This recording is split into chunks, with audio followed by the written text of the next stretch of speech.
पहला जल सादा, घर से पानी लेकर गए, जल लेकर गए, शंकर को चढ़ाया। वो हमने घर का अपना एड्रेस बता दिया।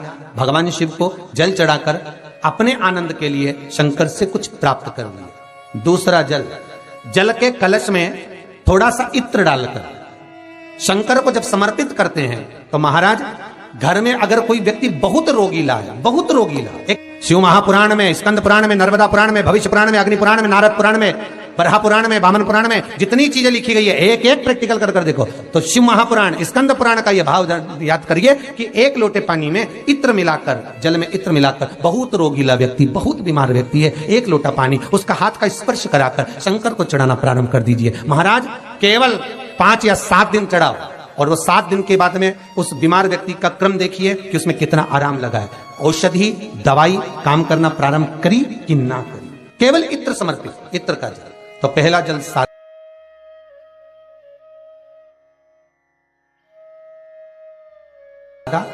दूसरा जल है इत्र का, और महाराज तीसरा जल जो शिव महापुराण के अंतर्गत कहा गया है बेलपत्र का जल। तीसरा जो जल है वो बेलपत्र का जल है। बेलपत्र का जल कैसा?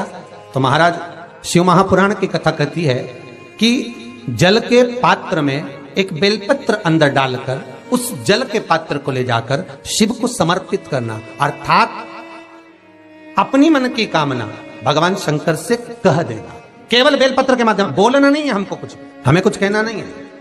3 तरह का जल का जो व्याख्यान वर्णन किया गया, एक सादा जल जो भगवान को कहा, आपने अपना एड्रेस बता दिया, आपने अपने मन का भाव बता दिया। इत्र का जो जल चढ़ाया गया वो केवल रोग मुक्ति के लिए चढ़ाया गया। और तीसरा बेलपत्र, अगर उस जल में एक बेलपत्र भी पड़ी हुई है और वो बेलपत्र पड़ा हुआ जल आप जिस भाव से चढ़ा रहे हो, जिस कामना से चढ़ा रहे हो, शंकर वो कामना आपकी पूर्ण कर दे।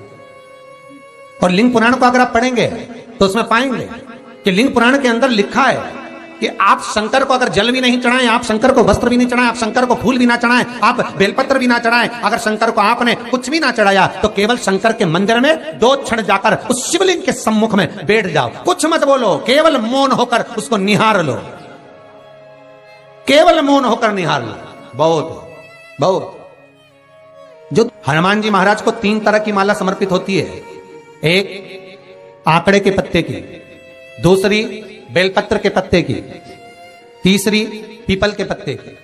ये 3 तरह की माला जब शंकर हनुमान जी महाराज को समर्पित होती है, जिस समय पर अगर व्यक्ति के जीवन में बहुत भारी रोग हो गया है, बहुत ज्यादा कष्ट हो गया है, कैंसर जैसी बीमारी भी अगर उसको घेर ली है और किडनी लीवर सब बेकार हो गया, तो निवेदन है पीपल के पत्ते की माला बनवाओ, 108 पत्ते की, और हनुमान चालीसा का हर पत्ते पर स्मरण करिए महाराज। आप हनुमान चालीसा पढ़ते जाओ, माला में गांठ लगाते जाइए, और वो माला जो व्यक्ति कैंसर से पीड़ित है हाथ का स्पर्श कराइए और शंकर को चढ़ाइए। केवल अष्टमी तिथि के दिन ये माला समर्पित होना चाहिए, शुक्ल पक्ष की अष्टमी के दिन। आप 2 या 3 अष्टमी को कर देखिए, अपने आप दवाई लगना प्रारंभ होगी, कैंसर जैसा रोग भी धीरे धीरे समाप्ति पर आएगा महाराज। पर करना शुक्ल पक्ष की अष्टमी को ही। महाराज कोई बच्चा एग्जाम में बैठ रहा है, सीए की पढ़ाई कर रहा है, कोई बहुत बड़े एग्जाम में बैठा, पास हो ही नहीं रहा, बहुत हार गया, बेलपत्र की माला चढ़ाई। पर बेलपत्र की जो माला है वो केवल प्रदोष पर चढ़ती है श्री हनुमान जी महाराज। आप बेलपत्र की माला चढ़ाओ, 108 बेलपत्र, आप श्री शिवाय नमस्तुभ्यम मंत्र का जाप कर गांठ लगाकर भगवान श्री हनुमान जी महाराज के सामने पहुंचकर माला को सीधी रखकर, जो व्यक्ति एग्जाम में बैठ रहा है, नौकरी के लिए, अन्य पढ़ाई के लिए, अगर कंपटीशन एग्जाम में भी बैठ रहा है, तो माला को हनुमान जी महाराज, और हनुमान जी कौन से होना चाहिए? पूर्वमुखी।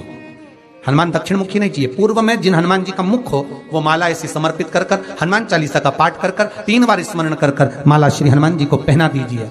ऐसा कोई एग्जाम नहीं जिसमें से आप निकल ना पाए महाराज, पर करना आपको पड़ेगा। प्रदोष का दिन होना चाहिए, प्रदोष के दिन भगवान, और प्रयास जहां तक हो सके प्रदोष काल में अगर चढ़ाएंगे तो ज्यादा फलदायी रहेगा, प्रदोष काल में। तीसरी है आंकड़े की माला महाराज। आंकड़े के पत्ते की जो माला होती है, यह माला कार्य की सिद्धि के लिए होती है।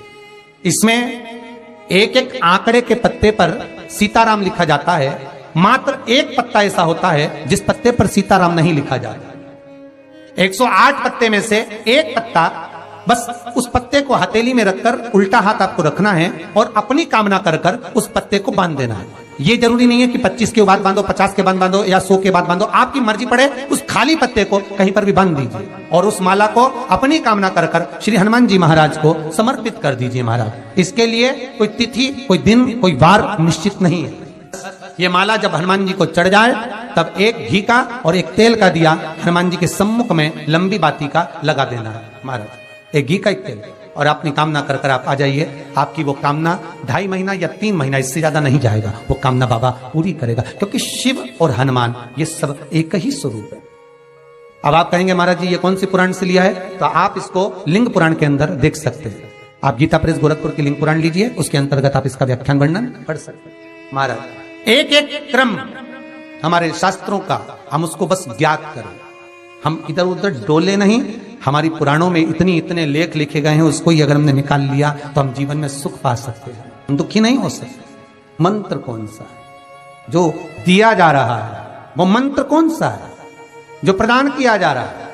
हनुमान जी महाराज ने वो मंत्र जो विभीषण को दिया, और एक विभीषण जिसको लात मार दी गई, एक विभीषण जिसको लात मारकर निकाल दिया गया, जिसके घर का भी ठिकाना नहीं था, वो विभीषण एक छोटे से मंदिर में जो रहता था, तुलसी का क्यारा जिसके दरवाजे पर था, और वो विभीषण जब सीख रावण को देता है तो वही विभीषण को जब लात मारकर निकाल दिया जाता है, तो वो मंत्र कौन सा था जिसको विभीषण ने जपा और विभीषण लंका का अधिपति बन गया, सत्ताधारी बहुशाली। वो मंत्र केवल एक मंत्र जो श्री हनुमान जी महाराज ने विभीषण को दिया। महाराज वो मंत्र कोई दूसरा नहीं था, केवल भगवान का नाम विभीषण को प्रदान किया था। क्यों? क्योंकि विभीषण के दरवाजे पर जब हनुमान जी महाराज पहुंचे थे, विभीषण के द्वार पर जब हनुमान जी महाराज पहुंचे तो विभीषण के दरवाजे पर जाकर क्या देखते हैं कि सब कुछ विभीषण के यहाँ पर है, और विभीषण लगा हुआ है, कभी यहाँ पर प्रणाम करता है, कभी वहां प्रणाम करता है, कभी विभीषण यहाँ जाता है, यहाँ नमन करता है, कभी विभीषण वहां नमन करता है, कभी विभीषण इस स्थान पर जाता है, विभीषण यहाँ मत डोल रहा है, ये हनुमान जी देख रहा है। घर में दिखाया तो वास्तु दोष है, क्या करें, पाइप तोड़वा के इधर का इधर कर दो, सीढ़ी तोड़वा के इधर कर दो। राशि में दिखवाया तो ग्रह दोष है।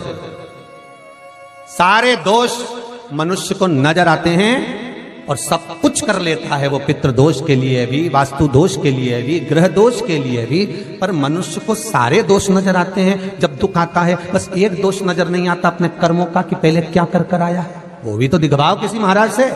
महाराज जी बोल देंगे पितृ दोष है, महाराज जी कह देंगे वास्तु दोष है, महाराज जी कह देंगे ग्रह दोष है, महाराज जी कह देंगे ये दोष है, पर महाराज से एक दोष अपने को अपना छाटना है कि मेरे कर्म का दोष कौन सा है। मैंने पत्रिका दिखवाई, महाराज जी ने कहा वो भी करा, मैंने ये उन्होंने बताया वो भी करा, मैंने ये व्रत करा, मैंने वो उपास करा, पर अपने कर्म का दोष भी तो देखो कि दोष कौन सा है। दरवाजे भी बदल दिए, सीढ़ियां भी बदल दी, वास्तु शास्त्र वाले को बुलाकर घर भी बदल दिया, 50 बार मकान भी बदल दिया, सारे दोष हमने देखे, पर भीतर का दोष नहीं देख पाए कि हमारे कर्म का दोष क्या है। जो पूर्व में कर कर आए हो वो कर्म का भोग मनुष्य के शरीर में भोगना पड़ेगा, और मनुष्य के शरीर मिलता ही काय के लिए है, एक भगवान का भजन करो और दूसरा कर्म का भोग भोगो, इसके सिवाय है क्या।